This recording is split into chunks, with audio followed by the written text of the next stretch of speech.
Hola guys, oke Ratu ulas sarap tradisional di sini ingin tunjukkan rawatan sebenar sleep disc ataupun seketika ya. Ramai orang berpikir sleep disc ini adalah perkara biasa di mana kita membuat rawatan, pergi ke jumpa dokter, hanya pembedahan dilakukan. Jadi saya ada terbaca komen mau pastikan seketika ataupun sleep disc ni kena pergi x-ray dulu. Kamu rasa sakit pinggang, tidak perlu x-ray, tidak perlu MRI sebab itu memakan kos yang tinggi ya. Apalagi bila dikesan ada sleep disc ataupun seketika, doktor hanya ada satu jalan yaitu melalui pembedahan.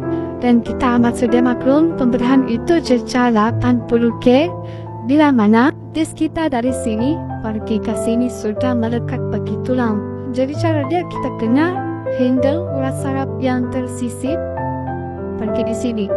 Sleep disc berkaitan dengan seketika juga di mana sambungan poin dari sini, tulang ekor kita. Ini model dia adalah anak saya ya.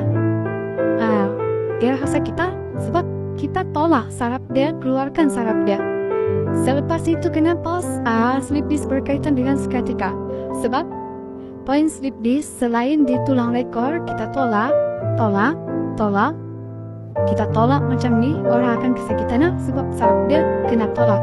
Selepas itu di pinggul sini ya, ujung pungkur paha ini ada kesakitan. Sakit kan? Oke, ini poin dia. Selain sleep disc dia connect lagi begini, ini poin dia. Oke, kita tolak, kita betulkan. Jika kita dapati ada saraf bengkak, kita tekan tolak. Dan hanya pakai saraf, bukan spa, bukan refleksologi mampu buat perawatan ini ya. Oke, tolak. Lepas tu kita akan redakan bengkak-bengkak. Baru kita tolak guna jari ataupun kita guna tangan. Dan poin seketika sebenarnya terus pergi di sini. Sebab itu siapa yang membuat rawatan tempat saya akan pesan dia ada seketika atau muslim pesan tidak sakit. Anak saya adalah bekas pesakit virus JI yang bermasalah saraf. Jadi tidak heran di usia 13 tahun dia sudah mengalami sakit. Ini ada bengkak. Oke, mereka harus tengok. Dia bukan urat biasa. Ini saraf bengkak. Kita kena tolak, dia sakit sekali tapi kita sehat. Ambil masa setahun 2 tahun akan kembali lagi. Bukan seperti rawatan ataupun urutan spa dan refleksologi. Mereka cuma ambil poin. Biarpun mereka tahu bahagian poin seketika, poin sleep disc, poin anxiety, mereka tidak boleh buat disebabkan mereka bukan bahagian saraf. Di mana kita harus membetulkan saraf yang sudah bengkak. Ini gede lah, ini saraf bengkak. Ini dia saraf bengkak. Selepas itu, ini satu kesan lagi. Tidak boleh menggunakan siku ini ya. Terapis tradisional tidak dibenarkan guna siku semasa rawatan. Disebabkan kenapa? Jika pesakit bermasalah saraf bengkak, kita hantam guna tulang siku, saraf dalaman kita akan rosak. Seperti yang kamu lihat, saya guna siku, dia akan kesakitan. Dia tidak mampu. Dia tidak akan mampu. Berlawanan di show dengan urat saraf kita akan terluka. Tapi kita boleh menggunakan ini. Untuk buang angin sahaja dalam badan pesakit seperti ini. Jangan guna siku, kita guna ini. Kita hentam isi dengan isi. Pesakit akan rasa geli sikit, sakit sikit sahaja berbanding kita guna siku. Pesakit akan merasa kesakitan. Tidak mampu. Dia mencederahkan tisu dan mencederahkan saraf. Tetapi kalau kita guna jari, saraf bukan sahaja akan lurus, bengkak pun akan surut.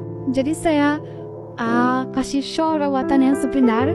Jika kamu bermasalah bagian saraf, kamu pergilah jumpa bagian saraf. Jika kamu bermasalah tulang, kamu pergilah jumpa bagian tulang. Sebab di Malaysia ini, di Sabah ini, di Sarawak pun mesti ada bagian chiropractic, mesti ada bagian bootcamp, mesti ada bagian urutan, mesti ada bagian urutan relaxing. Disebabkan itu muncul berbagai-bagai jenis pengurutan ataupun kaedah rawatan. Janganlah kamu ada bermasalah tulang seperti yang PMC tadi, dia mau buat chiro. Tapi saya bukan bagian chiro, carilah bagian chiro ya. Jika bermasalah saraf, wajib kamu mencari pakar saraf. Sekali lagi ya, urutan saraf sebenarnya bahagian kaki. Untuk sciatica ataupun slip disc, kita tidak boleh ambil poin. Memang dia sakit kan? Dia nak tahan. So, kita betul-betul ambil poin. Kita ambil poin 1, 2, 3, 4. Oke, tapi kita tidak ambil dari akar dia. Di sini akar dia. Oke? Akar dia. Kita tolak. Kita jangan ambil di separuh-separuh aja. Orang tahan sehat. Oke? Kenapa saya rasa saya perlu betulkan sama dan beritahu rawatan sebenarnya sama bukan rawatan. Sebab mereka cuma ambil poin-poin. 2-3 hari kau baik, lepas tu kau sakit balik. Jadi jika kita mau menjadi seorang perawat, kita kena jadi seorang perawat. Jika kita hanya mau menjadi seorang tukang urut biasa, jadilah tukang urut biasa dan jadi kita sabotage ambil alih tradisional. Kalau kau tidak belajar, kau cuma tarik view, kau cuma tarik mempromote kau punya kau punya spa. Tapi kau bukan bidang rawatan. Bagaimana kau mau klaim kau bagian rawatan? Okay? Coba perhatikan betul-betul. Bila spa, dorang tekan-tekan ini. Sedangkan dorang tidak tahu, ini adalah nadi manusia. Kita tidak boleh tekan ataupun tarik. Silap-silap orang terpingsan semasa rawatan ataupun mati di masa rawatan. Siapa yang mau bertanggung jawab? Orang yang sentuh ataupun urut dia ya. Seperti yang kita tahu, ini adalah poin nadi kita utama. Sebab itu bila orang terluka bahagian di sini ataupun putus bahagian sini, otomatis kaki dorang akan dibelah sebab tidak guna. Urat utama dorang, urat tunjang dorang sudah putus. Kita cuma boleh buat macam ni. Hatta saya handle sakit stroke pun sederhana tarik-tarik di sini. Sebab ini Jawa. Kedua di sini ya. Dia seperti di sini. Kita tidak boleh tarik-tarik, kita cuma boleh relaxing sahaja. Lain itu, di mana nadi kita yang paling terpenting untuk terutama pesakit stroke dan kolesterol tinggi. Di sini ya, ini poin pembuluh darah kita. Ini oksigen kita bekal pergi ke otak. Di mana bila kita buat urutan semasa pesakit baring, kita tidak dibenarkan menyentuh 2 poin ini ya, sebab ini poin Jawa kita. Ini oksigen pergi ke otak dan ini pembuluh darah.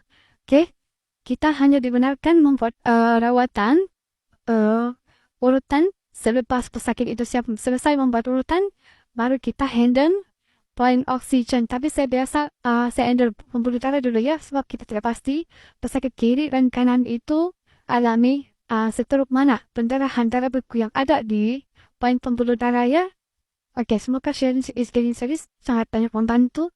Dan ada satu lagi saya ingin tegaskan, pastikan terapis yang bahagian rawatan itu punya sijil kemahiran Malaysia urut terapi tahap 3.